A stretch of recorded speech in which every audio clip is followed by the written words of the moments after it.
Bees. Roadside stand in front of our house. Tulips, after they bloom, you wanna on top of the tulip.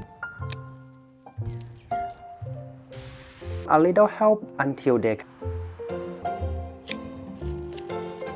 Hello.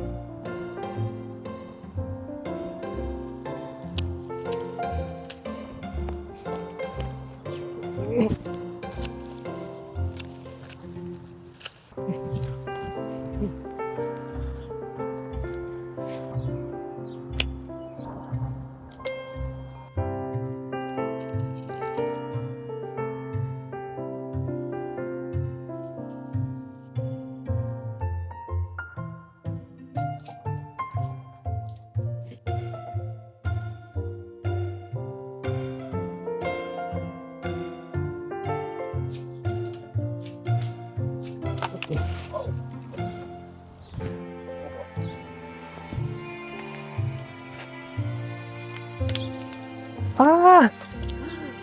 Bees. Oh my God.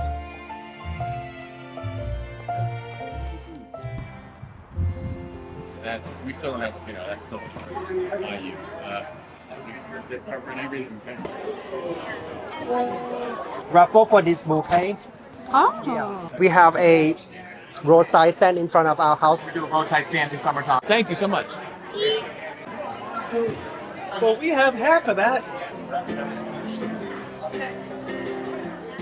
We got time on our side. We're in a state of home. I need you on my fire. I want you to know that every time you're away, I long for you so much I can find my way.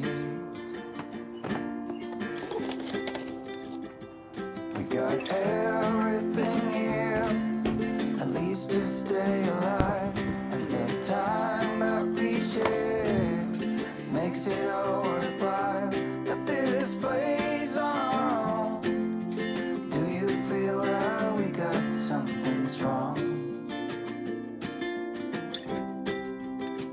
And I saw you walking the line, and the truth may come as a surprise.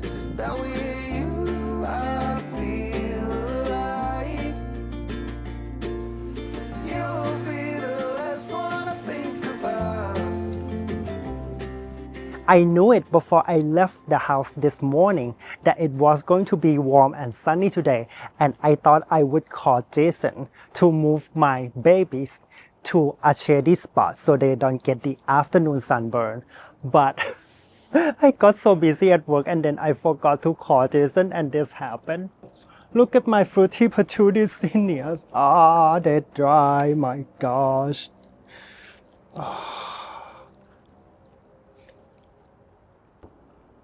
Look, it's so dry. It's like floating on the water. Holy moly. Oh, these guys are doing okay.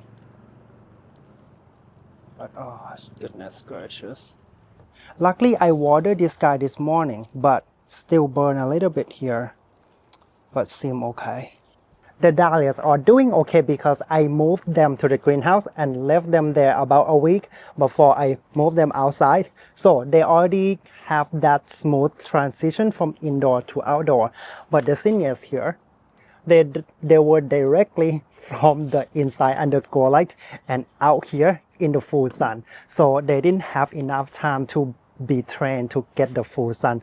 And this is what happened. And we call this a shock, outside shock or not transplant shock, something shock, like they're not happy because it's too sudden change. The pansy are doing okay, although the soil, dry too, because they were in the unheated greenhouse before I moved them here. A lot of people think of greenhouse as a place for orchid, for fern, for tropical plants, but I use my greenhouse as unheated greenhouse to harden off seedlings like this so they don't get shocked like my zinnias, to use it for overwintering sweet peas and some kind of cool flowers in winter time, also to store like perennials that I put in the pot, like clematis or maybe hosa. You know, if you put this perennial outside in a pot, it can be too cold because the root can get frost and then the plant will die because they in a pot. They don't have the soil protection like they are in the ground. The block is still pretty dry. I mean, it's not like heavy. So I'm gonna let them sit in the water for a little while. Oh.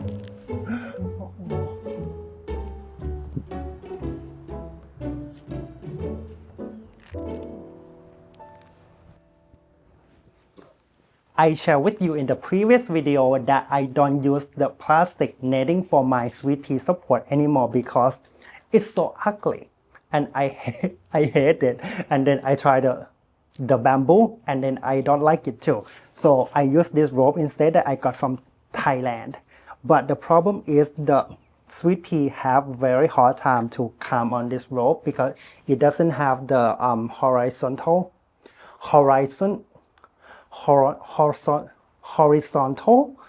the this way. Okay, it's not like a netted like this, it's just vertical. So I try to tie the stem of sweet pea to the rope and that doesn't work too. Then I just come up with the clips that I got from Hobby Lobby like maybe a few years ago for some reason, and I ran out of it, so I ordered a new one from Amazon. I thought it's gonna be big, but it's so teeny tiny. And then I just come up with an idea that why don't I just use this little clip to clip the tendril with the rope, and I think it's working. I kinda like it too because it just looks cute, you know, looks creative. You can see the sweet pea that I started in fall and overwintered them in the greenhouse successfully. They are a lot stronger than the sweet pea that I just started in winter time inside and bring them outside in early spring. You can see here the stem like a little weak. And this is the one that I started in fall. Look at the stem. So long. The BFF is doing okay, but you know, I started them in late winter and bring them in the greenhouse in early spring, so they didn't get a chance to develop over winter time and grow strong like the others. Starting sweet pea in fall and overwintering them in an unheated greenhouse can be tricky because if you are in a colder climate, maybe colder than me, New Jersey zone 7, the winter can hurt or can kill your babies, okay, although you put them in an unheated greenhouse. And this year the winter was rough in New Jersey and I lost about half of my sweet peas. Also, I did not protect them properly like the other year that I put winter cloth on them, maybe 2 or 3 layers, because I was overconfident, okay? Also, I have the mice that come eat my seedlings, and also I did not start them soon enough, okay? So the sweet pea should be established, should be like young plants before the winter really come, and that did not happen. My sweet pea were too young to fight the frost, to fight the mice, so you know, they die. But I am going to stay positive. I am going to enjoy that the ones that are blooming right now and hope that the little ones will catch up soon. And you know, gardening is a journey. We need to make mistakes to have beautiful flower garden. How's that? And if you have not started sweet pea seed or any flower seed, there are always flowers to start each month. And if you stay with me, I'll show you what you can start in May or maybe June or maybe July or maybe August or maybe September or maybe October or maybe November or maybe December. If I am not too annoying to you, okay? But greenhouse doesn't mean that it's always better for plants because some plants love to be outside. Actually, all plants want to be outside if the temperature outside is not too cold. Like this lettuce. I do a little experiment maybe a week or maybe 2 weeks ago. I grow the same kind of lettuce in the same kind of pot, in the same kind of potting mix, one inside and one outside. The one that are outside doing so much better. They are so fat and so cute. I mean, fat in a good way, okay? I don't mean to offend them. And the one in the greenhouse, they're green and they're smaller. Yeah, I think because the one outside get the rainwater and fresh air, you know, they doing so much better than this guy. Look at this one, so small. I grow this cilantro outside because it's getting hot, you know, in the greenhouse, and cilantro like cooler temperature. But I leave this cilantro in the greenhouse because I want them to get heat as much as possible, because I want them to bloom and I will collect seeds. Yay, they are blooming. Haha. Oh my god, they're bouncing back. Oh, look at this one. Oh, maybe I just didn't water them enough this morning, and the combination with the heat today. So I hope this come back off them. Gonna rinse off the water because I don't want them to get over water too. That can kill them too.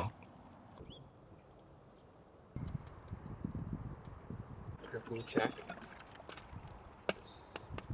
Dirty.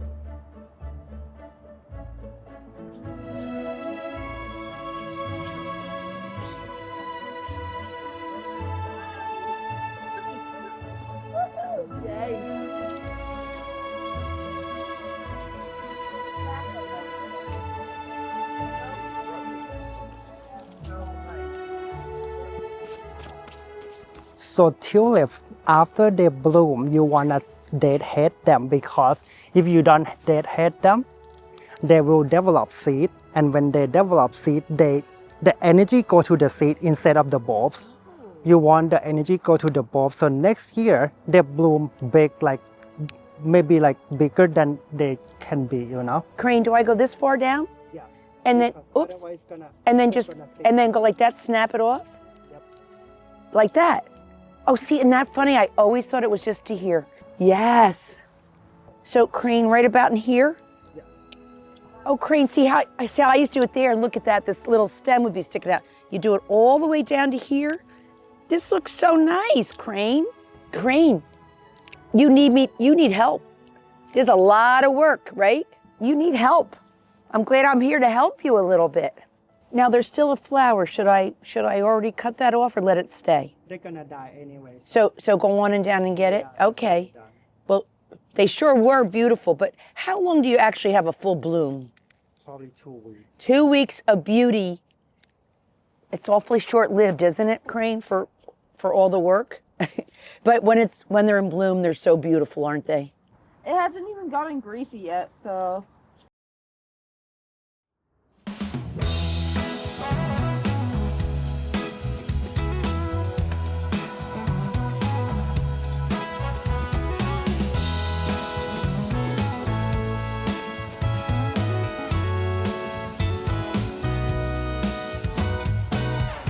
I've heard the rumor, I've heard the talk on the town. They say you're alone now. They say that you ain't sound. But I don't believe any of that. I've got a whole nother view. Yeah, I think there's a treasure waiting for someone to prove himself worthy or true. Yeah, like a dandelion, my love stuck roots for you. Like a dandelion,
our marigolds have been trained with the partial sun and then full sun, partial wind and then full wind, partial rain and then full rain.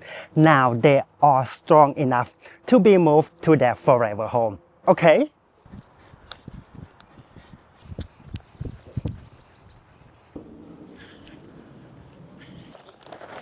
Marigolds are very easy to grow. You don't need to give them a lot of nutrients. You don't have to give them rich soil. You don't have to give them a lot of fertilizer. But if you want your marigold to be big and bold and beautiful and vibrant, either for your flower arrangement or you just want to have big marigold in your garden, you need to make sure that your soil have enough nutrients for them to bloom beautifully. You can amend your soil with manure or mushroom compost or old potting mix like I did here in this flower bed. And you want to add a little bit of granulated flower fertilizer, organic, okay? To make sure that they have enough nutrients. And you want to make sure that they get full sun at least 6 hours per day to bloom that prolific and beautiful. And you want to make sure that they get enough airflow and you give them a little bit of space to grow, to space out their branches and flowers. You don't want to plant them too close together, or you don't want to pack them with all the other flowers and plant in your garden, because nobody like to be smushed with the other, they don't like to be too crowded. Okay?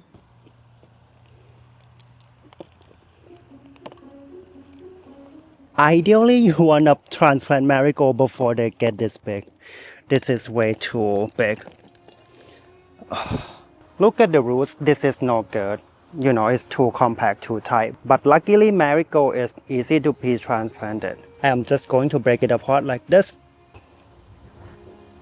See, this is what happened when you transplanted them a little too late, like me. You're going to break the roots of the marigold when you separate them. And this one is going to struggle in the garden. I mean, I can try, but it's not worth it because I already have a lot of them. I mean, I can try to transplant that one and they might struggle a little bit, but I already have a lot here to grow and I already run out of space, so I am just gonna throw that one away and focus on the one that is healthy like this. You can see here they are very close to each other, so I am going to sacrifice this two to save this one.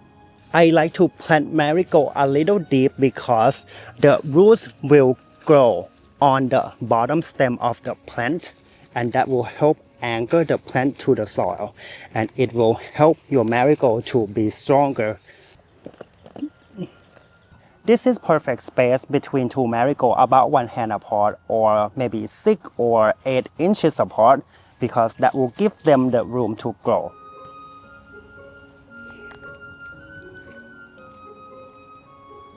But I am going to plant some of them a little closer because I run out of room. But I keep in mind that these babies, they are not going to bloom as big as they can bloom. I plant these two in the same hole and very close to this one because I want to show you later how they will turn out if you plant them very close to each other like this.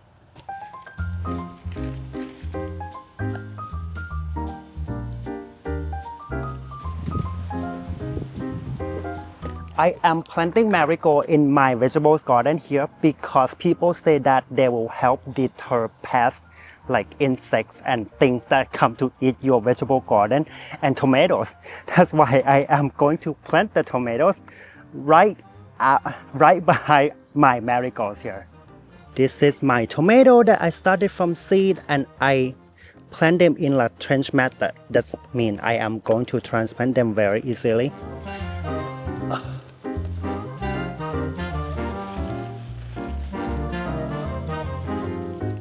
Just like marigold, you want to plant your tomato about this deep because it will grow roots here and it will help anchor the plant to the soil. Tomato fertilizer. Like that.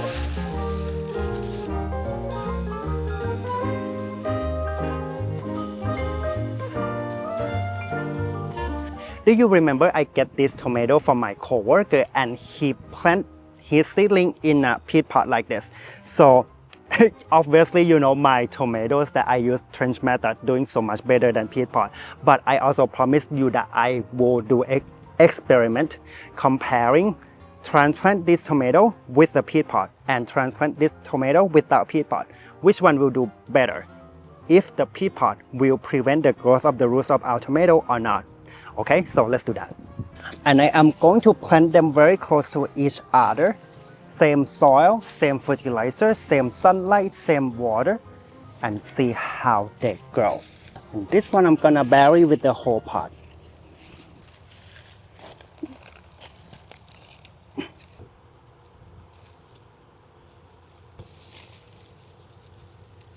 Because we interrupt the roots, okay?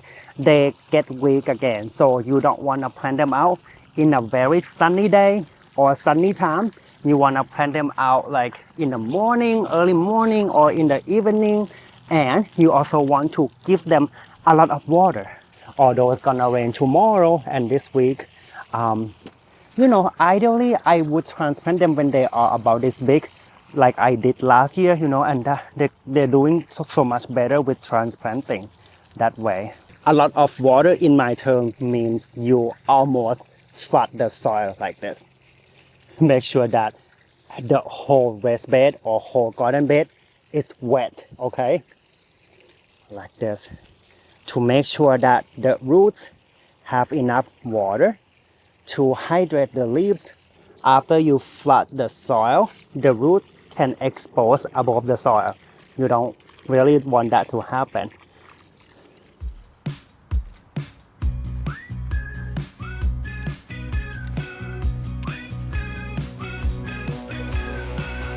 Welcome, this is your life now. A wasteland where we all take a vow.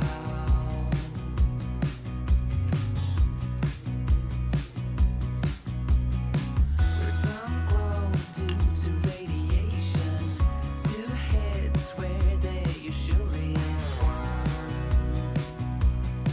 Unsung.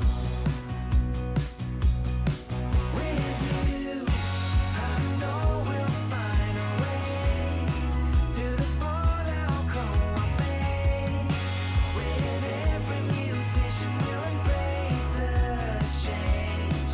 With you, I know we'll find a way through the fallout cold I made. In this new reality, we will embrace the change. We'll rearrange.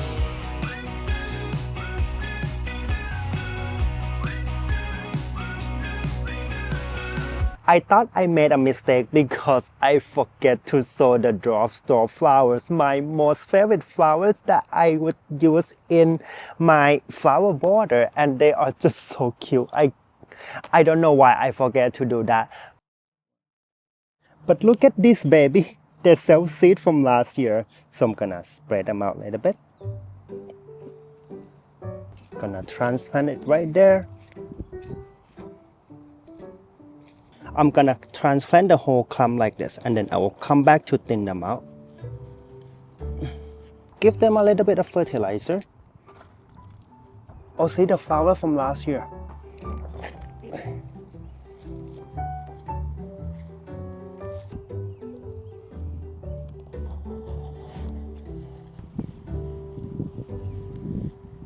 In a few days, these tulips are going to bye-bye, so I am going to plant some new flowers here.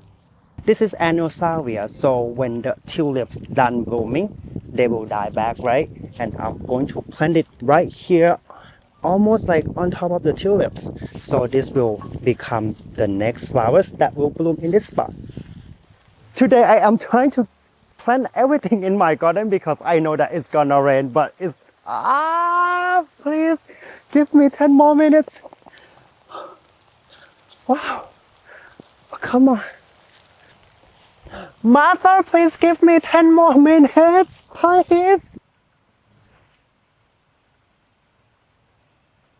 I am not finished planting yet, but running around in the garden with this tool under the rain and the thunderstorm, it can be deadly. And I don't want to die yet. I am still too young. Come on. And I want to see my babies grow and bloom first before I die. Actually, no, that's mean, I'm gonna die this summer. So let me take that back. I want to see them grow and bloom maybe 200 more times. That means I have to live 200 more years and going through 200 more gardening seasons. So after that, I can die. I have one more tomato tray there that I'm going to plant in the greenhouse and create tomato tunnel. And all the cucumbers and beans, I have to transplant them soon.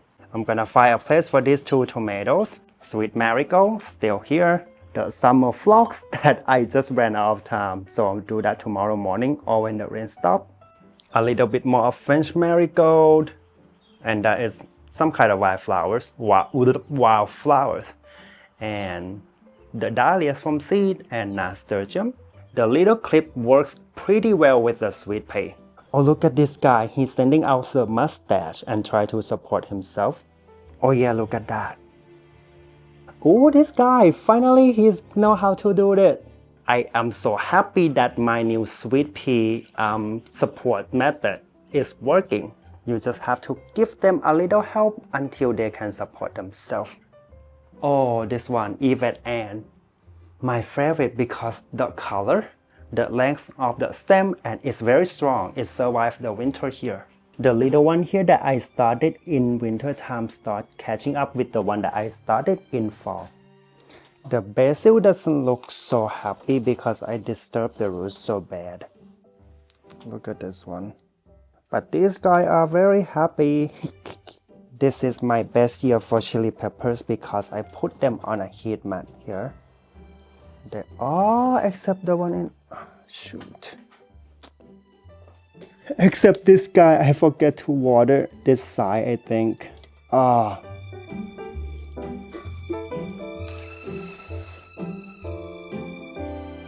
Sunflowers grow pretty fast, so when you see the soil start drying like this, you wanna make sure that you give them water.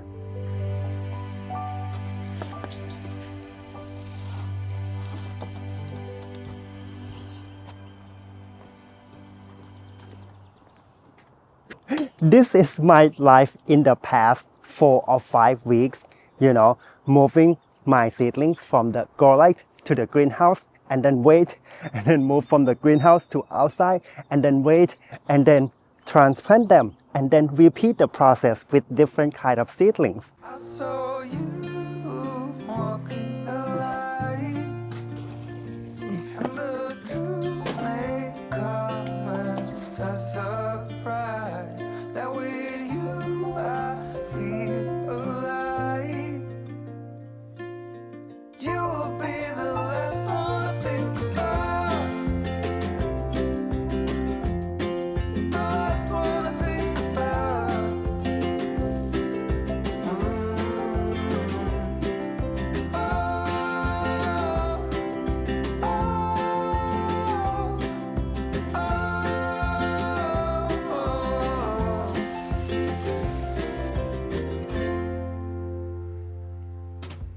I am doing so much better this year in terms of timeline because I didn't wait to transplant all my seedlings after the last frost or after Mother's Day. I have learned about perennial, biennial, something like foxglove, hollyhock, that I can transplant them outside in late summer to early fall. I have learned about cool flowers, something like snapdragon, delphinium, that I can transplant them 1 month before last frost, and they're going to love that. I also have learned about some flowers that they, don't mind light frost or a little bit of frost on some nights, and I transplant them 1 or 2 weeks before last frost, something like lettuce, something like calendula, something like scabiosa. And I also learned some of the plants that don't like cool temperature, although it's not frost. They love the heat, and it doesn't make any sense, and they're not going to grow if I transplant them now. So I wait a little bit longer, so I don't rush, to transplant them, to start them. Something like sunflowers, celosia, pumpkins, So this gives me like more longer period of time to continue to hardening my seedling off, and also to transplant my seedlings, little by little, not everything on Mother's Day or on the last frost. So I hope this video helped you guys, and if you want to know in advance what I would do next week and next 2 weeks, you can check out my video from last year. I have been doing videos like this, a vlog, like a garden journey and garden task like this, since last year. So yeah, all right. Thank you so much for watching. Bye bye.